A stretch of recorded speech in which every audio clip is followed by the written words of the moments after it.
Halo, ini hari ke-6 dari catatan yang belum rapih. Aku coba ganti layout ya.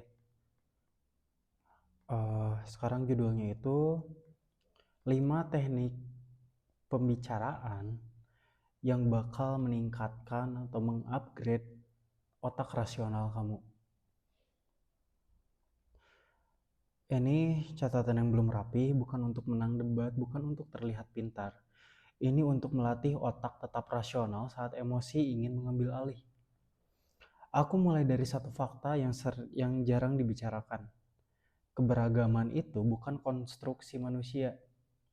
Keberagaman itu realita hidup, fakta hidup.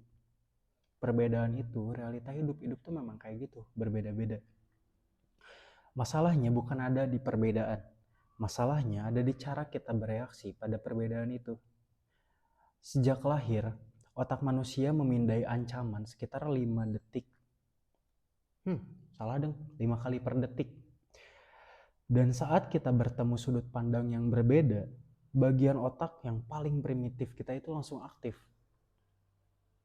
Hasilnya satu, kita jadi lebih defensif daripada yang kita sadari. Kita itu tiba-tiba masang barrier terhadap perbedaan, tiba-tiba ngejudge dan segala macam. Karena itu emang naluri kita. Emang secara primitif, secara natural kita tuh memang kayak gitu manusia tuh. Kita jadi lebih agresif daripada yang kita maksudkan. Kita jadi lebih agresif dari kita yang biasanya saat kita melihat perbedaan. Dan hari ini itu terjadi di semua spektrum. Hari ini tuh maksudnya tuh saat inilah, di zaman sekarang itu tuh terjadi di semua aspek, di semua spektrum. Ada di politik, di agama, di ideologi, bahkan di obrolan kecil sehari-hari. Aku nggak mau denger, kamu mah beda pendapat. Oh, kamu tipe orang yang kayak gitu ya? Oh, oke, berarti kita gak akan bisa lagi lanjut. Label tuh bukan masalah utamanya. Masalahnya kita lupa satu hal. Manusia itu nggak statis. Manusia tuh nggak gitu-gitu aja. Kita tuh berubah. Kita tuh kadang maju, kita tuh mundur lagi, terus maju lagi. Dan kalau tujuan kita benar-benar untuk menyelesaikan masalah, bukan sekedar buat menang argumen, kita butuh yang namanya skill percakapan. Bukan cuman sekedar insting, tapi skill. Aku dulu tipe yang culture warrior. Aku tuh masuk ke dalam sebuah diskusi, suatu obrolan itu punya dengan satu tujuan, yaitu buat memenangkan obrolan di situ. Argumen aku tuh benar, aku yang benar. Aku tuh dulu orang yang kayak gitu. Di situ aku tuh ngerasa aku tuh benar dan mereka itu pasti salah. Dan apa yang terjadi di situ? Diskusi itu berubah menjadi sebuah tempat debat beracun. Orang tuh jadi makin agresif, terus juga makin dogmatis. Aku tuh nggak menggerakkan apapun. Aku cuman memperkeras tembok, cuman mempertebal tembok yang aku miliki di dalam obrolan tersebut. Dan di situ tuh aku sadar kalau yang aku cari itu cuman kemenangan dari untuk memuaskan ego aku aja. Ya, aku tuh memang gak punya hak buat mengeluh. Gak bisa aku tuh ngeluh dan berpikir kenapa sih orang lain itu gak bisa berubah. Kenapa sih mereka tuh gak bisa sama kayak aku.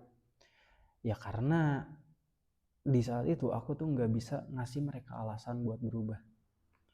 Percakapan yang sehat butuh sebuah alat, sebuah tools untuk dua hal. Untuk memahami orang lain dan dipahami tanpa memicu pertahanan emosional, tanpa bikin orang tuh ngerasa defensif. Dan ini 5 skillnya. Yang pertama itu adalah dengan cara bernafas, tapi bernafas yang dalam gitu, deep breath. Ini tuh terdengar sepele, bahkan klise, apaan sih cuman nafas doang gitu. Tapi di bawah stres manusia itu bernafas secara dangkal. Manusia tuh ngos-ngosan di bawah tekanan tuh. Dan itu tuh mengurangi kapasitas oksigen ke otak kita, yang dimana jadinya otak kita tuh nggak lancar mikirnya, yang akhirnya otak kita tuh tetap berada dalam mode emosional, bukan di prefrontal cortex, di mana tempat logika dan emosi itu bisa berdampingan. Bernafas dalam itu bukan soal tenang, itu soal mengalihkan kendali dari emosi ke logika. Skill kedua, jangan cuma mencari common ground, ciptakan. Jadi jangan cuman sekedar ada di situ, tapi kita tuh harus bisa bukan ambil kendali juga, tapi nyiptain situasi di mana kita tuh bakal didengar. Karena jangan pernah berharap kebetulan itu bakal menyelamatkan percakapan. Coba mulai dengan kalimat seperti ini. Kita tuh ngasih aba-aba dulu, karena kita tuh tahu ini tuh bakal ada perbedaan di sini tuh. Kita kasih aba-aba. Aku tahu kita bakal berbeda dalam obrolan ini. Aku tahu kita bakal beda pendapat. Tapi aku juga tahu kamu lebih dari sekedar isu ini. Gue tuh kenal lu lebih dari apa yang kita obrolin saat ini. Dan tolong ingat hal yang sama juga tentang aku. Dan itu fungsinya buat apa? Buat memisahkan isu dengan siapa diri kita dan siapa lawan bicara kita. Ini tuh bukan basa-basi. Ini tuh untuk menurunkan tamengnya, menurunkan barriernya, agar orang tuh bisa saling menerima, bisa fokus ke isunya. Skill ketiga, sebelum kita tuh menyampaikan posisi kita, menyampaikan argumen kita tuh harus mengajukan dulu pertanyaan yang tulus. Jadilah orang yang tidak harus benar sekarang atau benar terus. Jangan jadi orang yang selalu ngerasa kalian tuh benar gitu. Lebih baik kita tuh nanya dulu, apa yang menurut kamu aku belum paham dari sudut pandang kamu. Jadinya tuh ini tuh sama juga kayak aba-aba juga.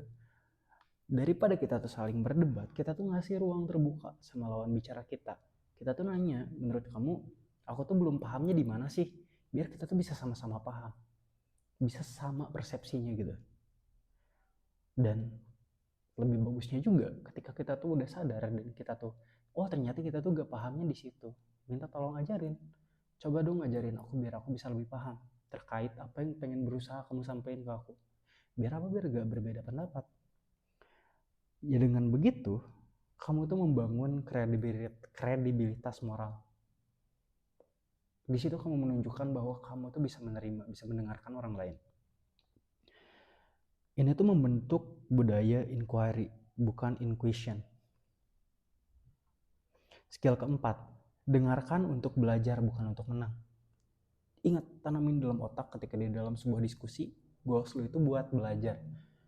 Mendapatkan informasi sebanyak mungkin, bukan buat menang. Karena untuk apa menang? Apa yang bisa didapatkan dari memenangkan sebuah debat, sebuah argumentasi? Apa yang bisa didapetin? Lu itu cuma muasin apa yang ada, apa yang lu percaya, apa yang ada di dalam pikiran lu. Dan ada dua cara mendengar. Yang pertama itu mendengar untuk menyerang balik. Yang kedua, mendengar untuk memahami. Tesnya itu sederhana. Kalau di kepala kamu sedang menyusun bantahan, kamu tuh nyiapin kata-kata buat ngebantah dia, kamu tuh sedang mendengar buat menang. Tapi kalau kamu masuk dengan niat, mungkin aku belum paham, mungkin aku bisa belajar sesuatu dari perbedaan ini. Di situ rasionalitas hidup. Dan ini bukan teknik manipulasi, ini tuh sikap. Skill kelima, ajukan pertanyaan lagi, mulai dengan 3 kata. Coba ceritakan lebih jauh terkait hal itu. Misal ada terjadi nih perbedaan pendapat, gue beda, dia juga beda. Nah, lu itu ngomong, coba jelasin lagi dong lebih lanjut, ceritain lagi dong lebih lanjut. Ini tuh bakal bikin obrolan lebih hidup. 3 kata itu sering mematahkan agresi,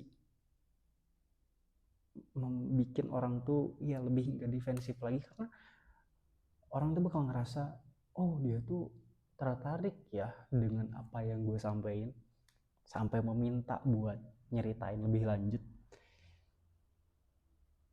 di saat orang tuh mengharapkan perlawanan, dimana dia tuh berekspektasi bakal diserang gitu, dari memberikan argumen yang berbeda tuh. Enggak kok, gue gak akan nyerang lu balik, gue bakal nanya, malah gue penasaran lebih lanjut terkait hal itu.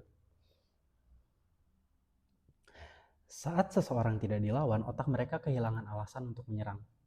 That's the point. Ketika mereka tuh ngerasa aman, ngerasa gak akan diserang, mereka tuh gak akan punya alasan juga buat menyerang.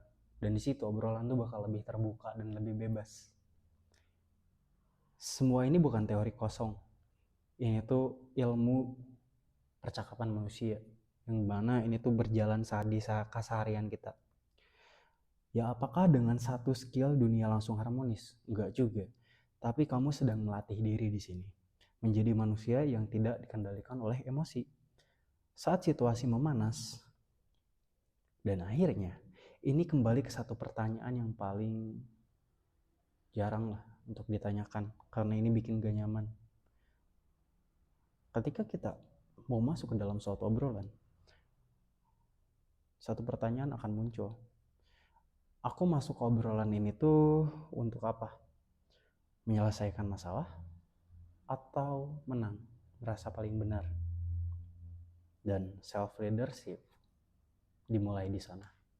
Ini hari ke-6, makasih. Ini catatan yang belum rapi, tapi nggak serapi. Ini catatan yang belum rapi, tapi nggak seberantakan muka gue. Thank you.